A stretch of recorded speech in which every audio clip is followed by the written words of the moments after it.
Suma Teológica, parte IA. Cuestión 98.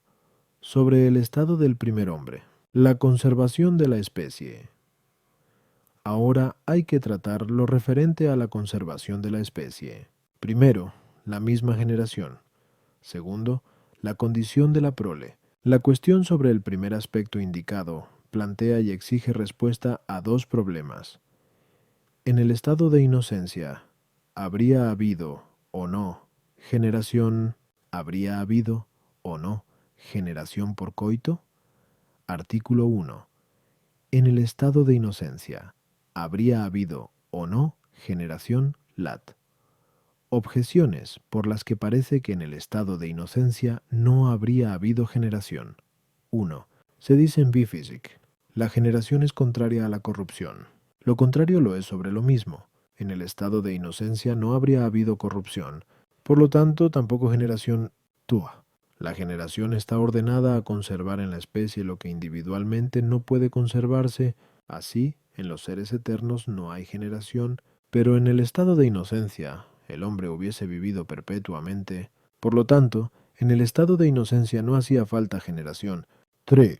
Por la generación se multiplican los hombres, multiplicados los dueños. Es necesario dividir las posesiones para distinguir lo que es propio de cada uno.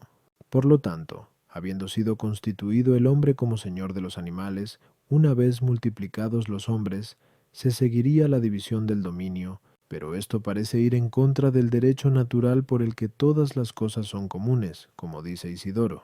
Por lo tanto, en el estado de inocencia no habría generación. Contra esto está lo que se dice en Gen 1:28. Creced, multiplicaos. Llenad la tierra. Esta multiplicación no puede hacerse más que por generación, supuesto que en un principio solo fueran creados dos. Por lo tanto, en el primer estado habría generación. Respondo.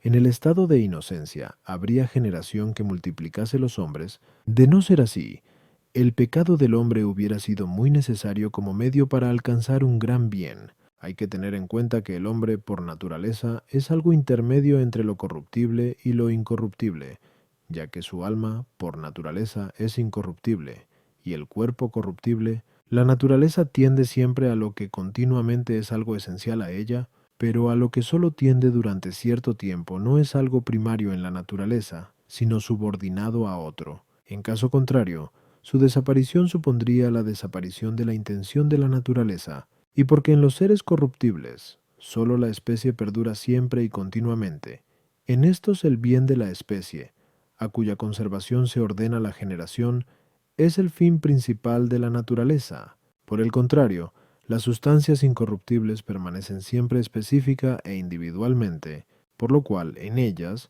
la conservación de los individuos constituye también el fin principal de la naturaleza. Así, pues, al hombre le corresponde la generación en su parte corporal, que en cuanto tal es corruptible, por parte del alma, que es incorruptible, corresponde a su naturaleza, o mejor, al autor de la naturaleza, único creador de las almas. El intento de multiplicar los individuos, así, estableció la generación, incluso en el estado de inocencia, para multiplicar el género humano.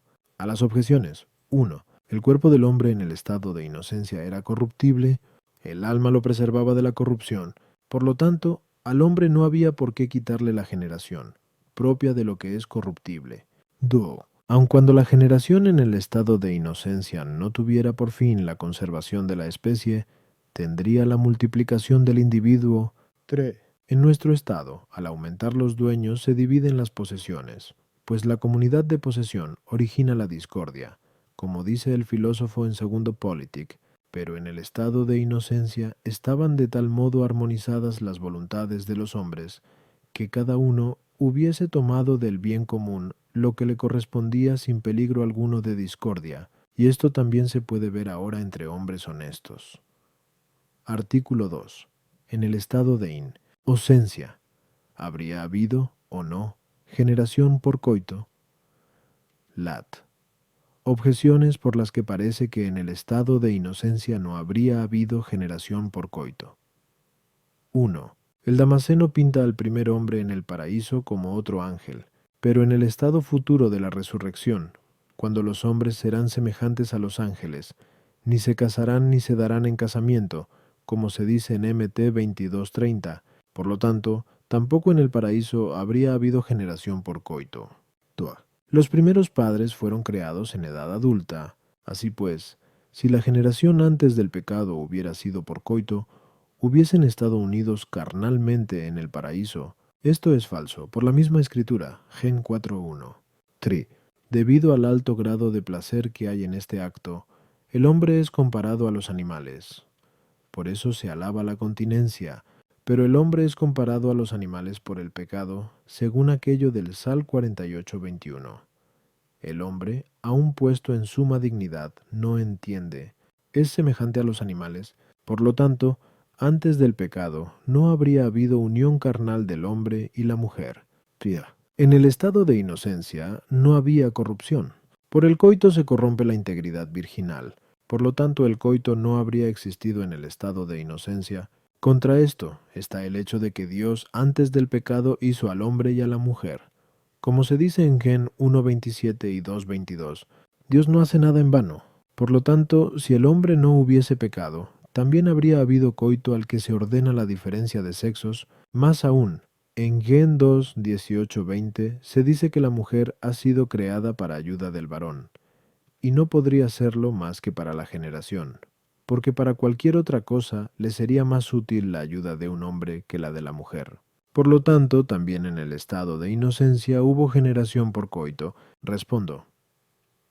Algunos antiguos doctores, atendiendo a la fealdad de concupiscencia que conlleva este acto en la vida terrena, dijeron que en el estado de inocencia no habría generación por coito. Por eso Gregorio de Nisa, en el libro titulado De Homine, dice que en el paraíso el género humano se hubiese multiplicado sin unión carnal.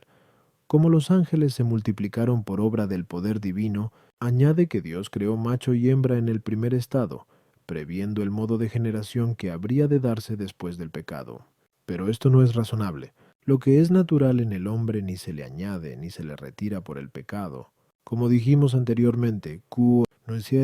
3. Es evidente que el engendrar por coito es propio de la naturaleza animal del hombre, como lo es de los demás animales perfectos. Esto lo dejan al descubierto los miembros naturales destinados para tal efecto que no hay por qué afirmar que no tuviesen su función propia antes del pecado, como la tenían los demás miembros. En el coito en el estado actual terreno hay dos aspectos. Uno propio, que es la unión del hombre y de la mujer para engendrar. En toda generación se requiere un principio activo y otro pasivo, ya que en todos los seres con distinción de sexos, el principio activo está en el macho y el pasivo en la hembra. La misma naturaleza exige la unión de ambos para engendrar. 2. El otro aspecto que se puede considerar es la deformidad de una concupiscencia desenfrenada, que no existiría en el estado de inocencia, por estar allí sometidas las facultades inferiores a las superiores. Por eso Agustín, en 14 de Sib, Dei, dice: lejos de nosotros sospechar que no pudieran engendrar sus hijos sin intervención libidinosa. Pero esos miembros, como los demás, se movían sometidos en todo a la voluntad, sin ardor, sin provocación, con el espíritu sosegado, con el cuerpo relajado. A las objeciones 1. El hombre en el paraíso se asemejaba a los ángeles en su inteligencia espiritual, pero tenía además un cuerpo material con vida animal.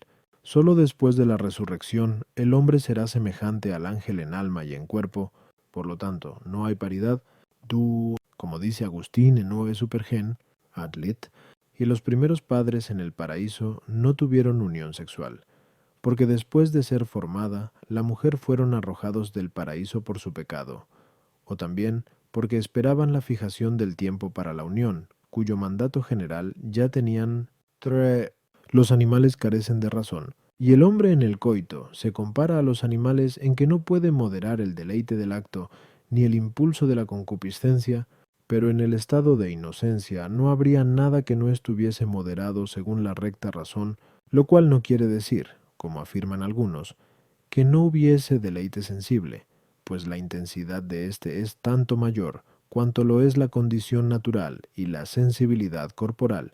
sino que el apetito no produciría de un modo tan desordenado el deleite. Esto estaría regulado por la razón, la cual no lo disminuye, pero sí impide que el deleite esté solo a merced de un inmoderado apetito. Entiendo por inmoderado lo que se escapa al control de la razón. Ejemplo: el sobrio no percibe un deleite menor que el goloso al comer, moderadamente, pero su concupiscencia no se detiene en este deleite. Esto es lo que indican las palabras de Agustín, quien no excluye los placeres en el estado de inocencia, pero sí el ardor de la sensualidad y el desasosiego de ánimo. Por eso la continencia en el estado de inocencia no sería virtud, pues, si ahora se la alaba, no es como abstinencia, sino como liberación de una libido desordenada. Pero entonces la fecundación se hacía sin libido, par. Dice Agustín en 14 Tedesiv, Dei, en aquel estado la unión sexual no corrompería la integridad corporal. La introducción del semen en el útero podría hacerse sin romper el himen de la mujer, como también ahora la mujer, durante la menstruación, echa sangre sin corromper su integridad genital. Así, el parto no iría acompañado de gemidos dolorosos, sino por una relajación de las vísceras femeninas. Tampoco impulsaría a concebir el apetito libidinoso, sino el uso voluntario de unir ambas naturalezas.